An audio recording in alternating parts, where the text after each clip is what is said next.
What you gonna do? How's everybody doing tonight? Yeah! It's great to be here. This is a dream of mine. I just want to thank everybody for coming out here to support me. I just want to start off with a little bit about myself. I'm actually in recovery. I'm a recovering alcoholic and heroin addict. And a lot of the people that are here tonight are friends of mine from AA. And I know I'm not supposed to tell you that, but you'll know who they are because they're the people who are all hopped up on Red Bull and coffee. Past couple months of my life have been just kind of a whirlwind. I got married in September, and then thank you. Third time? No. But then at the end of September, my wife and I, we closed on our first house. And so that was, thank you, yeah. She's happy I bought a house. And I actually just found out last night that I'm going to be a father. My wife is probably going to divorce me when she finds out. It's been stressful.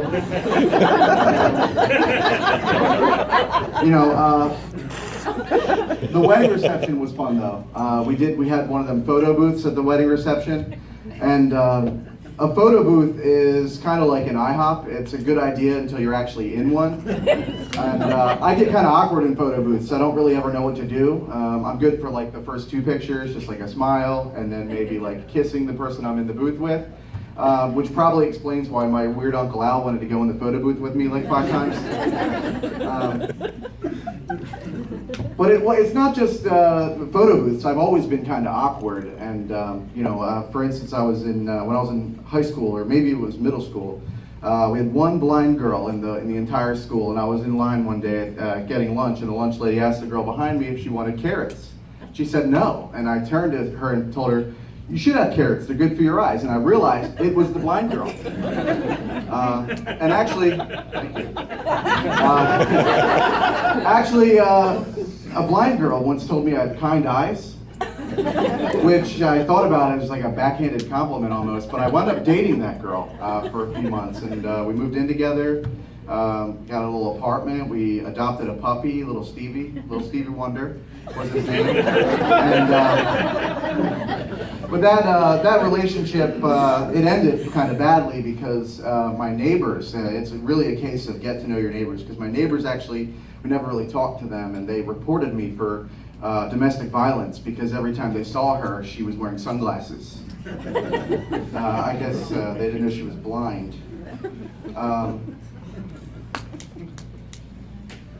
It was a relationship that I kind of knew would end badly.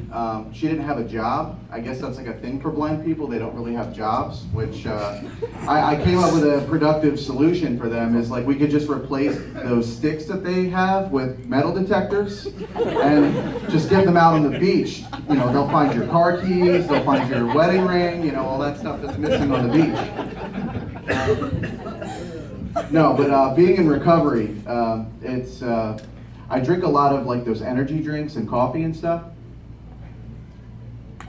A lot of Red Bull. I don't know, has anyone in the audience ever actually tasted a Red Bull before?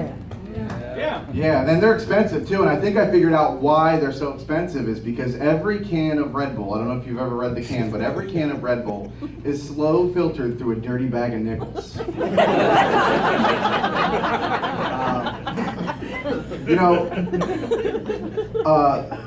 Beards are like a big thing now. Beards are really coming back, and it seems like every time I turn around, like there's some friend of mine's bearding themselves off. And I read an article the other day that said that the beard industry is worth $5.5 billion annually, which is a number that I made up for this joke.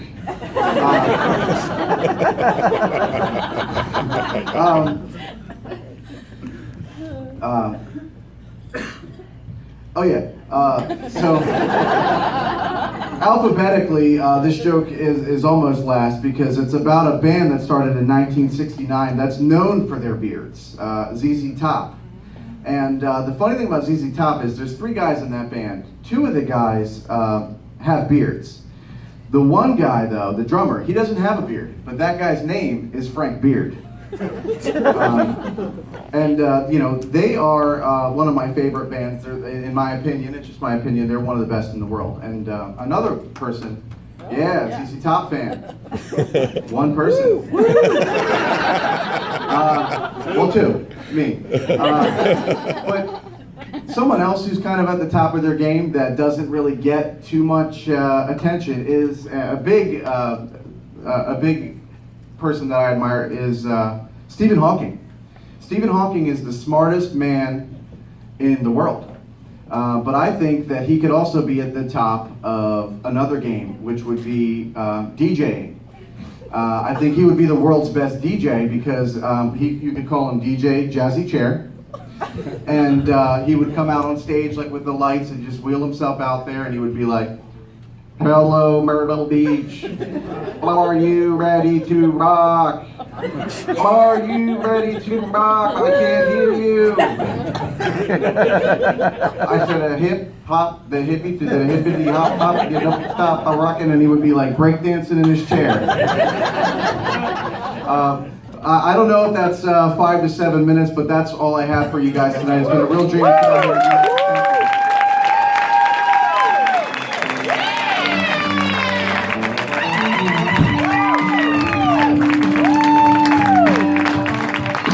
Keep it going for Jimmy, everybody.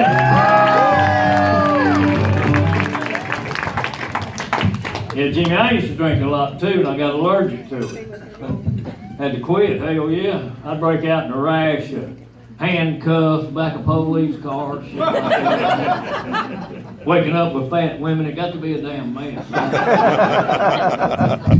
Y'all ready for your next comic to come out here?